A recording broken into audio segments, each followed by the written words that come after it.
Hello people, Deepan മൂവീസിലേക്ക് എല്ലാവർക്കും എൻ്റെ ഹൃദയം നിറഞ്ഞ സ്വാഗതം. റിവ്യൂയിലേക്ക് പോകാം.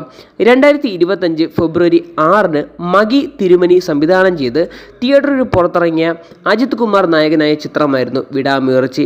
കേന്ദ്ര കഥാപാത്രങ്ങളായിട്ട് എത്തിയിരിക്കുന്നത് അജിത് കുമാർ, തൃഷ കൃഷ്ണ, അർജുനക്കേട്. സിനിമയുടെ ഒരു പ്രധാന കഥയെന്ന് പറയുന്നത് ഒരു കിഡ്നാപ്പിംഗ് കേസാണ്. സ്വന്തം ഭാര്യയെ തട്ടിക്കൊണ്ടുപോകുന്ന ഒരു കിഡ്നാപ്പേഴ്സിനെ ചെന്ന് കണ്ടതിന് ശേഷം അതിന് ത്രില്ലിംഗ് ആയിട്ടും മഗി തിരുമണി എന്നുള്ള സംവിധായകൻ അതിന് നല്ലൊരു ത്രില്ലറായിട്ടും ഒരു ക്ലാസിക് ആക്ഷനായിട്ടും പിന്നെ ഒരു ഹോളിവുഡ് ഇൻസ്പയർഡ് വിഷ്വൽസ് ആയിട്ടും എടുത്തു വെച്ചിട്ടുണ്ട് ഈ സിനിമ. അതിനൊക്കെ അദ്ദേഹത്തിന് സമ്മതിച്ചെടുത്തേ പറ്റുള്ളൂ. ഈ സിനിമയുടെ ഒരു പ്രശ്നമെന്ന് വെച്ചാൽ ഇതൊരു ഫുൾ ആക്ഷൻ പാക്ക്ഡ് മൂവിൻ്റെ ഒരു തലയുടെ ഒരു വിളയോട്ടമല്ല ഈ സിനിമ എന്ന് പറയുന്നത്. ഒരു വ്യത്യസ്തമായൊരു അദ്ദേഹത്തിൻ്റെ കരിയറിലൊരു വ്യത്യസ്തമായൊരു സിനിമ എന്ന് തന്നെ പറയിട്ടിരിക്കുന്നു. കാരണം ഒരു പ്ലോട്ടൊന്നും മാറ്റി ചവിട്ടി പിടിച്ചായിരിക്കും. പക്ഷേ ഈ സിനിമയ്ക്ക് ബോക്സ് ഓഫീസിൽ അത്ര പ്രകടനം കാഴ്ചവെക്കാൻ പറ്റിയിട്ടില്ല. സിനിമയുടെ ബഡ്ജറ്റ് എന്ന് പറയുന്നത് 180 കോടിയാണ്. ഫൈനൽ ബോക്സ് ഓഫീസ് കളക്ഷൻ എന്ന് പറയുന്നത് ഏകദേശം 95 കോടി രൂപയെ കളക്ട് ചെയ്യാൻ പറ്റിയിട്ടുള്ളൂ. അഥവാ 100 കോടി പോലും സിനിമ ടച്ച് ചെയ്തിട്ടില്ല. അങ്ങനത്തെ ഒരു പ്രത്യേകത ഈ സിനിമയ്ക്കുണ്ട്.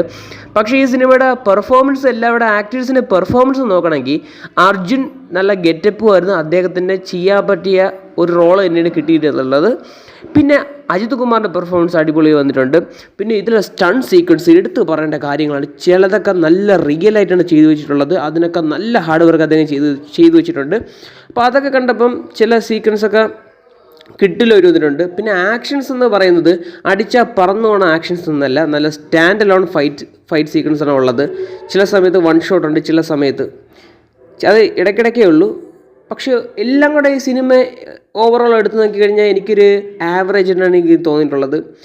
ഞാൻ സിനിമ പ്രതീക്ഷയില്ലാതെ കണ്ടതുപോലെ എനിക്കൊരു ആവറേജാണ്. കാരണം ഇതിൻ്റെ സ്റ്റോറി തന്നെയാണ്. സ്റ്റോറി എന്ന് പറയുമ്പം ത്രില്ലിംഗ് ഉണ്ടെങ്കിലും ഒരു സ്ലോ ബേസ് കഥയാണ്. ക്ഷമയോടെ കണ്ടിരിക്കേണ്ട ഒരു സിനിമയാണ്. കാരണം ആക്ഷൻസ് ഉണ്ട്. അവസാന ക്ലൈമാക്സിനും അതിൻ്റെ തൊട്ട് മുമ്പുള്ള പ്രീ ക്ലൈമാക്സിനും ഒരു ആക്ഷനുണ്ട്. അത്ര എനിക്ക് ഈ സിനിമയെക്കുറിച്ച് പറയാനുള്ളൂ. പക്ഷേ നല്ല വിഷ്വൽസ് ഒരു ഹോളിവുഡ് മൂവിയുടെ ഇൻസ്പയർഡാണ് ഈ സിനിമയെന്ന് പറയുന്നത്. എനിക്ക് ആ സിനിമ ഏതെന്ന് എനിക്കറിയത്തില്ല. പക്ഷേ അങ്ങനത്തെ ഒരു സിനിമയാണ് ഇതും. അതേപോലെയാണ്. പക്ഷേ എല്ലാവരുടെ അഭിനയം തകർപ്പായിട്ടുണ്ട്. പിന്നെ ട്വിസ്റ്റ് എന്ന് പറയുന്നത് വില്ലൻ്റെ ട്വിസ്റ്റാണ്. അത് എൻ്റെ ട്വിസ്റ്റ് നല്ല ഞെട്ടിച്ചിട്ടുണ്ട്.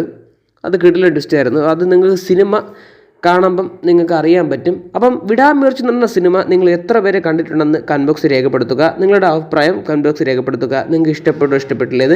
എനിക്കൊരു ശരാശരിയായിട്ടാണ് ഈ സിനിമ എനിക്ക് കണ്ടപ്പം എനിക്ക് തോന്നിയത്. ഈ സിനിമ കാണാൻ താല്പര്യമുണ്ടെങ്കിൽ ഇപ്പോൾ നെറ്റ്ഫ്ലിക്സ് വഴി അവൈലബിളായി തുടങ്ങിയിട്ടുണ്ട്.